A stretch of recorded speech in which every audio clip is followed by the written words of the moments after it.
जेठानी ससुराल पर भारी। मधुलिका के दो बेटे होते हैं, बड़ा बेटा निहार और छोटा बेटा रूपम। निहार एक अच्छी जॉब पोस्ट पर होता है और रूपम की हाल ही में जॉब छूट गई थी, इसलिए वो घर खर्च के लिए भी पैसे नहीं दे पा रहा था। रूपम कई जगहों पर इंटरव्यूज देता है, लेकिन कहीं भी उसे जॉब नहीं मिलती।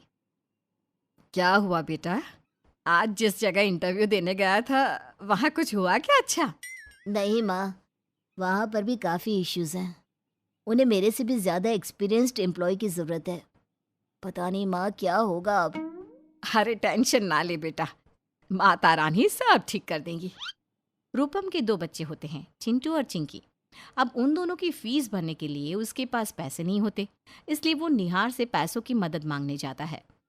निहार भाई, वो चिंटू और चिंकी की स्कूल की फ़ीस बनी है, वरना उन दोनों को एग्ज़ाम में बैठने नहीं देंगे।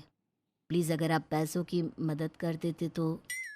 ठीक है रूपम, तू चिंता मत कर, मैं दे देता हूँ पैसे। तू बस हिम्मत मत हार, इंटरव्यूज देते रह। बिजनेस वर्ल्ड बहुत बड़ा है। आई एम 100% श्योर कि तुझे अच्छी जॉब ज़रूर मिल जाएगी। थैंक यू भाई। निहार रूपम को फीस के पैसे दे देता है। तभी वहां पर रूपम की बीवी कोयल भी आ जाती है। धन्यवाद निहार भाई, आप हमारी बहुत मदद कर रहे हैं, वरना आजकल के इस जमाने में कोई किसी की इतनी मदद नहीं करता। ये सब देखकर जेठानी चांदनी को बहुत गुस्सा आता है और वो बाद में निहार को खूब सुनाती है। बहुत दानवीर बनने का बुखार चढ़ गया है ना तुम्हें? अरे कब तक पालोगे उसके बच्चे तुमने क्या ठेका ले रखा है उसका? है 2 हफ्तों से 1 रुपया तक नहीं दिया उसने घर में। 2 बच्चे और एक बीवी को लेकर आराम से रह रहा है। चांदनी, अगर हम उनकी जगह होते तो वो भी हमारी मदद ही करते। हमें इस वक्त उनकी मदद करनी होगी, आखिर वो मेरा छोटा भाई है। छोटा भाई है तो इसका मतलब ये है कि तुम उसके बीवी बच्चों को भी संभालोगे? हैं? दिमाग खराब करके रख दिया है। निहार चांदनी की बातों को अनसुनी कर देता है और चांदनी चिल्लाती रहती है। अगले दिन जब कोयल अपने लिए आलू के पराठे बना रही होती है, तभी चांदनी आकर गैस का बटन ऑफ कर देती है और कोयल से सारे आलू छीन लेती है। भाभी, आपने ऐसा क्यों किया? तुम्हें पता भी है आलू कितने महंगे हो गए हैं, घी कितना महंगा है। अरे ये पूरा घर मेरे पति अकेले चला रहे हैं, तुम्हारा पति तो एक पैसे की मदद नहीं कर रहा, तो किस हक से तुम आराम से कुछ भी वेस्ट कर रही हो? ऐसा मत कहिए भाभी, वो कोशिश कर रहे हैं, जल्दी उन्हें भी कुछ काम मिल जाएगा। चांदनी गुस्से में चिंटू और चिंकी की थाली में से मक्खन और जैम निकालकर अपने दोनों बेटे राजू और मोनू को दे देती है। बड़े आए मक्खन और जैम खाने। ताई जी, हमें भूख लगी है, आपने ऐसा क्यों किया? हमें हमारा खाना वापस दे दो। चुप, एकदम चुप, ज्यादा बकर बकर मत करो और जो है उसे खाओ। राजू, मोनू, बेटा तुम दोनों अपना खाना फिनिश करो, और कुछ चाहिए तो वो भी बता दो, ठीक है बच्चों? चांदनी की यह हरकत देखकर कोयल की आंखें भर आती है और रात में वो रूपम से कहती है, रूपम जी, चलिए यहाँ से चले जाते हैं, अब यहाँ और नहीं रहा जाता। भाभी रोज ताने देती रहती है और अब तो उन्होंने बच्चों में भी फर्क करना शुरू कर दिया है। चिंटू और चिंकी को भी डांटती रहती है बिना बात के। मेरे मायके चलते हैं, कम से कम वहाँ कोई ऐसे ताने तो नहीं देगा। देखते हैं कोयल, लेकिन जहाँ तक मुझे पता है निहार भाई ऐसे नहीं है। चांदनी भाभी भी अच्छी हैं, लेकिन पता नहीं वो ऐसा बर्ताव क्यों कर रही हैं। तुम्हारे मायके जाने में कोई ऐतराज़ नहीं है, लेकिन वो अच्छा नहीं लगता है कोयल, क्योंकि ये घर मेरे भाई का है, मेरा है। हम यहाँ से नहीं जाएंगे। रूपम कोयल के मायके जाने की बात को टाल देता है। 2 दिन बाद जब त्योहार आता है, तभी राजू, मोनू, मधुलिका और चांदनी सब नए कपड़े पहनते हैं। और जब निहार रूपम को नए कपड़े लाने के लिए पैसे देता है, तभी निहार, कोई जरूरत नहीं है इन्हें पैसे देने की, त्योहार ही तो है, पड़े पुराने कपड़े पहन लेंगे। बात बात पर इतना पैसे देने की क्या जरूरत है? लेकिन चांदनी, हम सब ने अच्छे अच्छे नए नवेले कपड़े पहने हैं, और ऐसे में कोई बात नहीं भाई, हमें पैसे मत दो, हम अपने पुराने कपड़े ही पहन लेंगे। रूपम, कोयल और चिंटू चिंकी त्योहार के दिन भी पुराने कपड़े ही पहनते हैं। निहार को ये सब देखकर बहुत बुरा लगता है। वो अकेले में चांदनी से कहता है, चांदनी, ये सब क्या नाटक है तुम्हारा?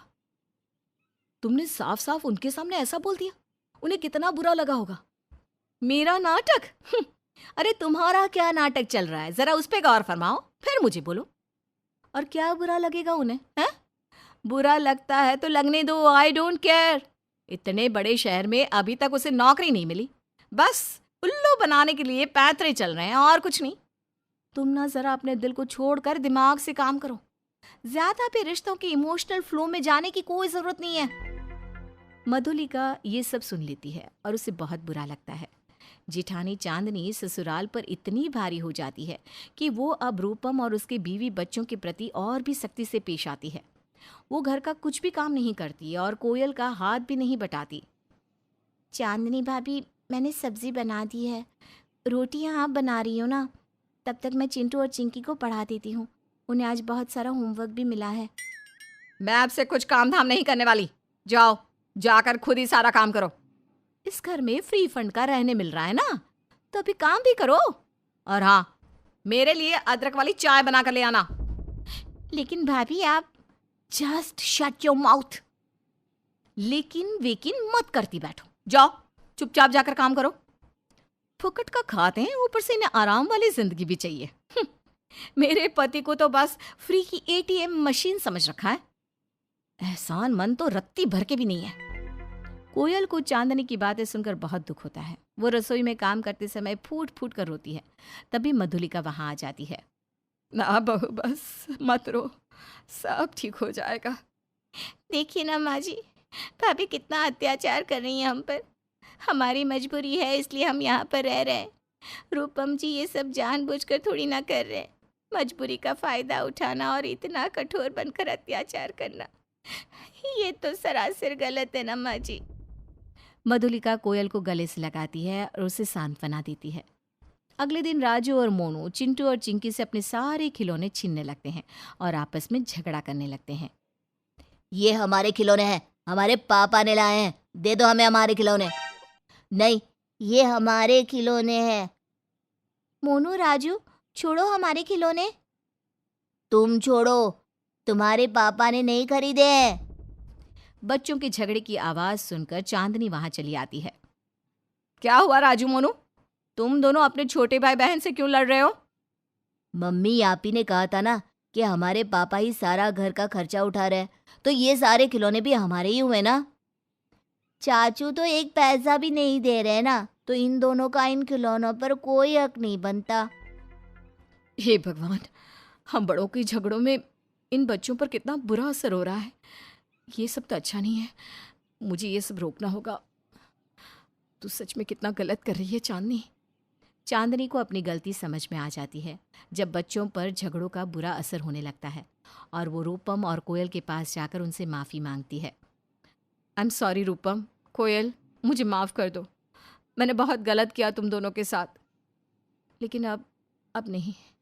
बात हमारे बच्चों पर आ चुकी है अब, और मैं उन पर इस सब का बुरा असर पड़ने नहीं दूंगी। सॉरी रूपम, सॉरी कोयल। बस भाभी बस, आइए गले लगिए। मुझे पता था मेरी भाभी ऐसी नहीं है, आज उनका असली रूप दिख ही गया।